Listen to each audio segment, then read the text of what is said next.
पंतप्रधान नरेंद्र मोदी आज संध्याकाळी देशाला संबोधित करणार. उद्यापासून लागू होणाऱ्या जीएसटीच्या नव्या स्लॅबच्या संदर्भात संवाद साधण्याची शक्यता. विद्यमान आमदाराला 2 कोटी मिळतात, मात्र आमदार नसतानाही आपल्याला 20 कोटी मिळतात. निधीवरून माजी शिवसेनेचे आमदार सदा सरवणकर यांच्या वक्तव्यामुळे नवा वाद होण्याची शक्यता. स्थानिक स्वराज्य संस्थांच्या निवडणुकीमध्ये कार्यकर्त्यांनी 3 कोटींपर्यंत खर्च आणि 100 बोकड कापावे लागतात. शिवसेना आमदार संजय गायकवाड पुन्हा एकदा बरळले. ओटातलं ओटात आलं, वड्डेटीवारांचा खोचक टोला. पैसे खात्यावर येत नाही, ड्राईव्हचा UPI देत असल्याची लक्ष्मण हाकेंची कथित ऑडिओ क्लिप व्हायरल.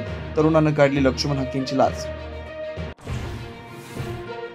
महाराष्ट्रामध्ये मराठा शक्तिशाली. उत्तर प्रदेश बिहारमध्ये ब्राह्मणांना महत्व. नितीन गडकरींचं वक्तव्य, मी ब्राह्मण आहे, देवाचे आभार की आम्हाला आरक्षण नाही, असंही विधान. आंतरवाली सराटीमध्ये मनोज जरांगे यांच्या बैठकीत मधमाशांचा अचानक हल्ला. अनेक कार्यकर्त्यांना मधमाशांचा चावा. बैठकीच्या ठिकाणी गोंधळाचं वातावरण.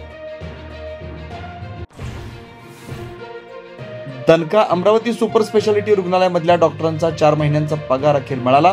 65 डॉक्टरांचा थकीत पगार जमा.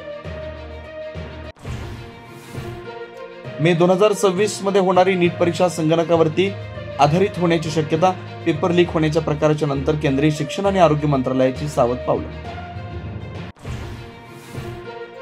जपानमधील ओसाका वर्ल्ड बिझनेस एक्स्पो 2025 मध्ये महाराष्ट्राचा डंका. उदय सामंत यांच्या हस्ते महाराष्ट्र पॅव्हलियनचं उद्घाटन.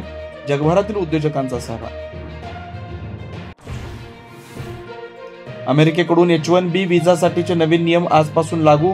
नवीन अर्जदारांना मोजावे लागणार 88 लाख रुपये. जुन्या H1B व्हिसा धारकांना नवे नियम लागू नाहीत. अमेरिकेचं स्पष्टीकरण.